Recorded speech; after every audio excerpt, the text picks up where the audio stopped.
Bonjour à tous et bienvenue dans ce nouveau décryptage. Aujourd'hui, on s'attaque à un phénomène vraiment central de nos sociétés, l'engagement politique. Souvent, on a tendance à résumer ça au simple fait de glisser un bulletin dans une urne, mais en réalité, c'est tellement plus vaste. Ça englobe toute une société civile hyper dynamique qui porte des causes, défend des idées et agit parfois de manière totalement indépendante, voire à l'opposé des priorités du gouvernement.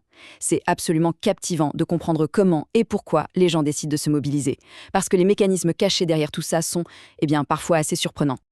Allez, on plonge tout de suite dans le vif du sujet. L'engagement politique, en gros, c'est quoi? C'est le fait pour quelqu'un de prendre position sur des enjeux qui touchent toute la collectivité, que ce soit par des actes concrets ou juste en prenant la parole. Et ce qui est super intéressant ici, c'est de voir le rôle de plus en plus massif de la société civile, les ONG, les associations ou même de simples individus. Aujourd'hui, alors que les partis traditionnels ou les syndicats sont pas mal contestés, c'est vraiment cette nébuleuse d'acteurs qui prend le relais pour faire respirer notre démocratie.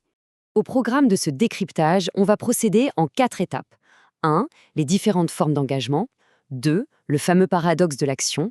3. Les variables sociodémographiques. Et 4. Les acteurs, les enjeux et les répertoires. On attaque donc avec notre première partie, les formes d'engagement. L'action politique, ça prend vraiment une multitude de formes. Et la frontière entre ce qui est individuel et collectif est souvent super fine. Bon, le vote, c'est l'acte de base, on est d'accord, mais c'est loin d'être le seul. Il y a le militantisme pur et dur dans les partis ou les syndicats. Et puis, il y a l'engagement associatif, qui est devenu une force colossale. Quand on s'engage chez Amnesty International, au Resto du Cœur ou dans des assos locales, on ne fait pas qu'aider les autres. Ce sont de véritables écoles de la démocratie où l'on apprend à débattre et à s'organiser collectivement. Ah, et n'oublions pas la consommation engagée qui transforme carrément notre caddie en bulletin de vote. Si on s'arrête un instant sur le vote, son impact réel dépend beaucoup du mode de scrutin. Le scrutin majoritaire favorise la stabilité, mais au détriment de la diversité, alors que la proportionnelle donne de la voix aux petits partis. Mais le plus fascinant, c'est son opposé, l'abstention. Attention, ne pas voter, ce n'est pas forcément de la flemme ou de l'apathie, loin de là. Les chiffres nous montrent que c'est de plus en plus une forme paradoxale d'engagement. Refuser de voter, c'est souvent un acte très politique, une sanction délibérée contre un système qu'on juge déconnecté ou qui manque de diversité idéologique. C'est ce qu'on appelle l'abstention intermittente. En gros, on choisit ses batailles.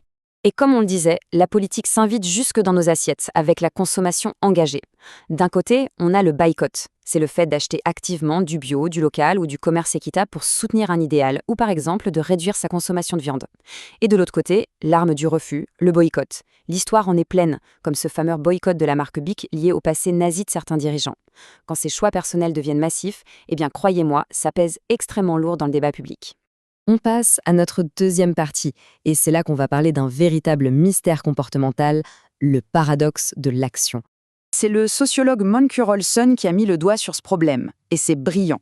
S'engager, ça coûte cher. Ça demande du temps, on perd parfois une journée de salaire en faisant grève, on paye des déplacements, et on prend même parfois des risques physiques.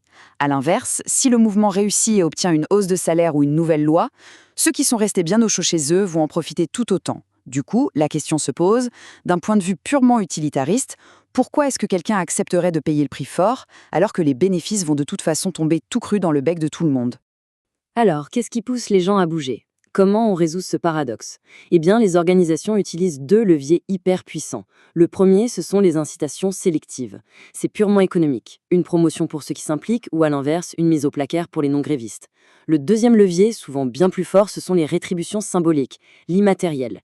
S'engager, ça apporte de la reconnaissance publique, de l'estime de soi, on a l'impression d'appartenir à quelque chose de grand, et pour des personnes qui ont un faible capital social, c'est juste extraordinaire pour se sentir valorisé et exercer des responsabilités. Mais bon, la motivation individuelle ne fait pas tout. Tout ça dépend énormément du climat général, ce qu'on appelle la structure des opportunités politiques. Il est évident qu'organiser une action collective sous une dictature absolue, c'est quasiment impossible. Il faut un cadre légal qui protège, comme par exemple la légalisation du droit de grève en 1864 en France. L'attitude de l'État joue à plein. Est-ce qu'il réprime ou est-ce qu'il accompagne ? Et s'il n'y a pas de relais syndicaux ou politiques pour transformer la contestation en loi concrète, le mouvement risque de s'épuiser, ou pire, de se radicaliser brutalement. C'est d'ailleurs ce qu'on a pu observer lors de certaines phases du mouvement des Gilets jaunes. Troisième étape de notre décryptage, les variables sociodémographiques. Parce que oui, notre profil dicte en grande partie notre façon de nous engager. Et là, c'est flagrant. Si on prend les élections de 2022, où, petite parenthèse, la participation globale a chuté de 10 points par rapport à 2002, la fracture éducative saute aux yeux. Moins d'un tiers des citoyens sans diplôme s'est déplacé à tous les scrutins. Chez les diplômés du supérieur, on est à 1 sur 2. Pourquoi un tel écart? C'est une question de compétence politique. Le diplôme donne un sentiment de légitimité. Les personnes très diplômées maîtrisent les codes et ont le capital culturel pour s'imposer. On retrouve exactement la même fracture selon la catégorie socio-professionnelle. Les cadres s'engagent statistiquement beaucoup plus que les ouvriers.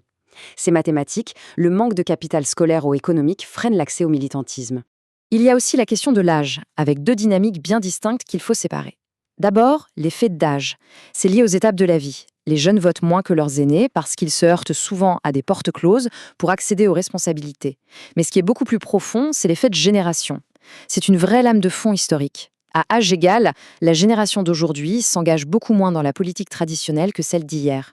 Ça montre vraiment un rejet du système classique et une tendance à l'individualisation qui se renforce décennie après décennie. Enfin, on ne peut pas parler de sociodémographie sans aborder le genre. Alors oui, l'écart dans les urnes entre les hommes et les femmes s'est beaucoup réduit depuis les années 60, mais dans les coulisses du militantisme, c'est une autre histoire. Les études soulignent 2 gros blocages structurels. Le premier, c'est la charge domestique, qui pèse encore majoritairement sur les femmes, ce qui réduit d'autant leur temps libre pour la sphère publique. Le second, c'est qu'au sein même des partis ou des assos, on a encore fâcheusement tendance à relayer les femmes à des tâches de l'ombre, du soutien logistique, bien loin des projecteurs.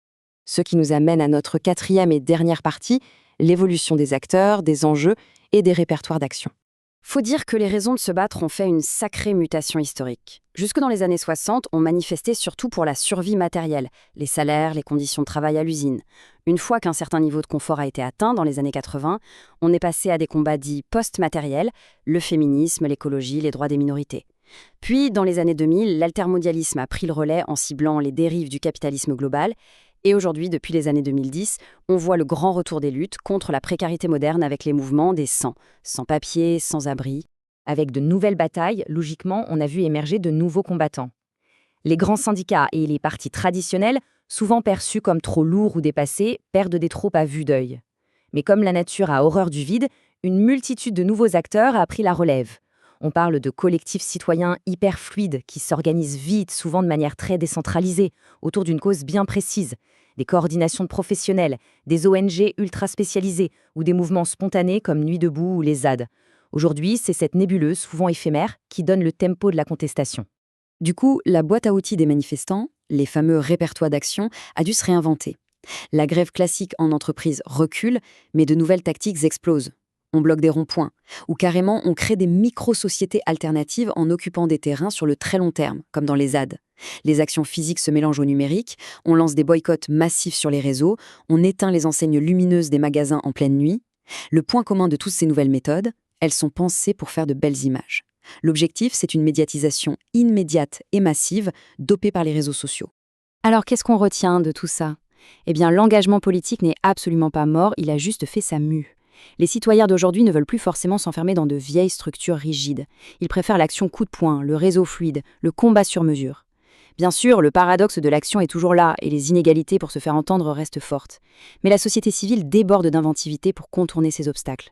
Au final, la vraie question qui se pose maintenant, c'est de savoir si nos institutions démocratiques traditionnelles sauront s'adapter à cette nouvelle façon, passionnée mais imprévisible, de faire de la politique, ou si le décalage va continuer de se creuser. Le débat est lancé.